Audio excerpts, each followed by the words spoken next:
আমরা যারা 19তম নিবন্ধন পরীক্ষা দেব সেই ক্ষেত্রে নিবন্ধনে বিগত সালের কিছু প্রশ্ন 17তম নিবন্ধন কলেজ পর্যায়ে এই অঙ্কটি এসেছিল প্রথমে। এখানে আছে 21,952 সংখ্যাটিকে কোনো একটা ক্ষুদ্রতম সংখ্যা দিয়ে যদি আমরা ভাগ করি যে ফলাফল পাওয়া যাবে তা হবে একটা পূর্ণবর্গ সংখ্যা।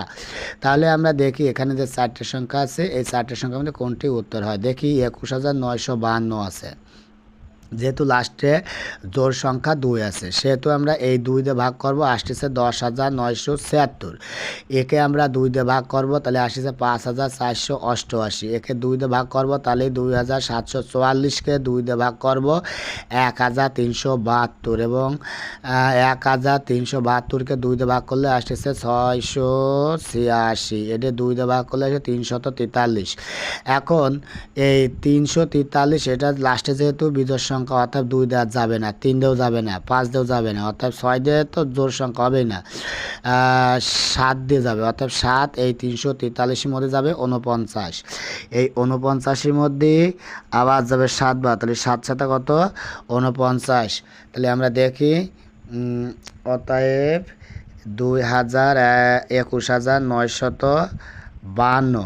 এখানে 2 পাইছে কয়টা, 1টা 2টো 3টে 4টে 5টা 6টা।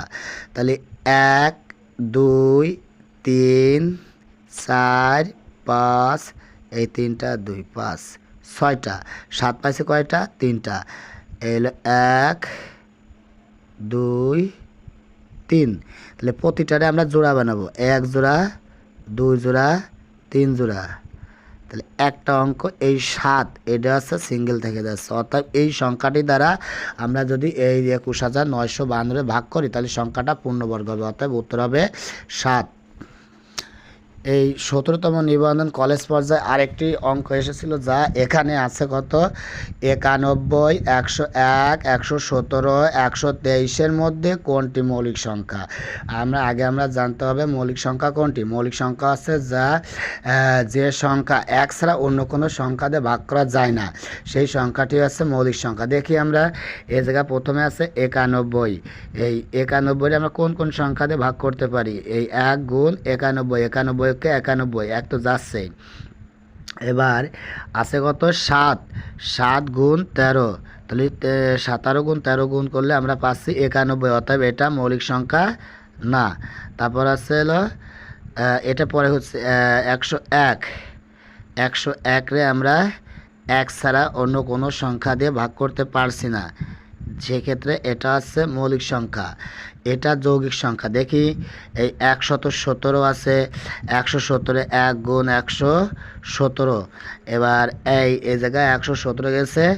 এবার 3 গুণ 3, 3 3কে 9, 9 গুণ 13, তাহলে আসতেছে কত 9 গুণ 13, তাহলে আসবে হচ্ছে 117। এটা যৌগিক সংখ্যা, এটাও বাদ।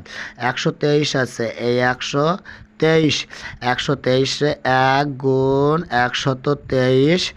আবার আসতেছে কত 3, 3 গুণ 41, তাহলে এই 3 অক্ষে 3, 3 4-এ 12 সমান 123, অর্থাৎ এটাও যৌগিক সংখ্যা। কারেক্ট অ্যান্সার হচ্ছে 101। এবং পরবর্তী আর একটা সংখ্যা আছে, অঙ্ক আছে যা 17তম কলেজ পর্যায়ে এসেছিল। এক্স মাইনাস ওয়াই সমান হচ্ছে 2 এবং এক্স ওয়াই সমান হচ্ছে 24 মানে 24। তার মানে এক্স মাইনাস ওয়াই এইটুকুর মান দেওয়া আছে 2, এক্স ওয়াই এইটুকুর মান আছে হলো 24। তাহলে এক্স প্লাস ওয়াইয়ের মান নির্ণয় করো। তাহলে আমরা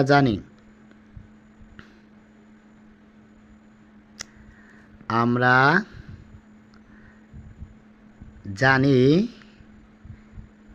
এক্স প্লাস ওয়াই এর হোল স্কোয়ার এর সূত্র আছে এক্স মাইনাস ওয়াই এর হোল স্কোয়ার। আমরা একটা জিনিস বুঝবো, এখানে এক্স প্লাস ওয়াইয়ের হোল স্কোয়ার, এখানে যেহেতু প্লাস আছে আমরা এ জায়গা পাইছি মাইনাস, তাহলে এ জায়গা দেবো মাইনাস, আর এ জায়গা যদি মাইনাস দিই এইখানে দেবো প্লাস। এর সূত্রটা মনে রাখার একটা কৌশল, প্লাস 4ab। তার মানে এ প্লাস বি এর হোল স্কোয়ার সূত্র এ মাইনাস বি এর হোল স্কোয়ার প্লাস 4ab। এখন এক্স মাইনাস ওয়াইয়ের মান আছে কত 2, এই দিলাম 2 এর উপর হোল স্কোয়ার। তারপর আছে কত প্লাস, এখানে আছে 4 দিলাম 4, এই ইন্টু এক্স ওয়াইয়ের মান আছে কত 24, এই দিলাম হচ্ছে 24, তাই 2 এর উপর হোল স্কয়ার, তার মানে 2 এর উপর কত আছে হোল স্কয়ার মানে স্কয়ার, তার মানে কয়টা 2 এর ভিতরে যে সংখ্যা থাকবে সেই সংখ্যা 2 বার গুণ দেবো, ভিতরে আছে 2, তাহলে 2 গুণ 2, 2 দুগুণে 4, এই যোগ, এই জায়গায় আছে 4, এই ইন্টু মানে গুণ, তাহলে 4 গুণ 24, তাহলে 24 আর 24 48, 48 আর 48 কত আচ্ছা আচ্ছা 96, তাহলে 96 সাথে যদি আমি 4 যোগ করি তাহলে আসতেছে কত 100, মান বের করতে বলেছে এক্স প্লাস ওয়াই এর মান, এখানে এক্স প্লাস ওয়াই এর মান আছে, এই জায়গায় কি আছে স্কোয়ার আছে, অতএব এই স্কোয়ার যদি সমান চিহ্নের ডান পাশে নিয়ে যায় তাহলে হয়ে যাবে রুট ওভার, তাহলে 100 তো রুট ওভার আছে কত 10, এটাই অ্যান্সার, অতএব এইটা।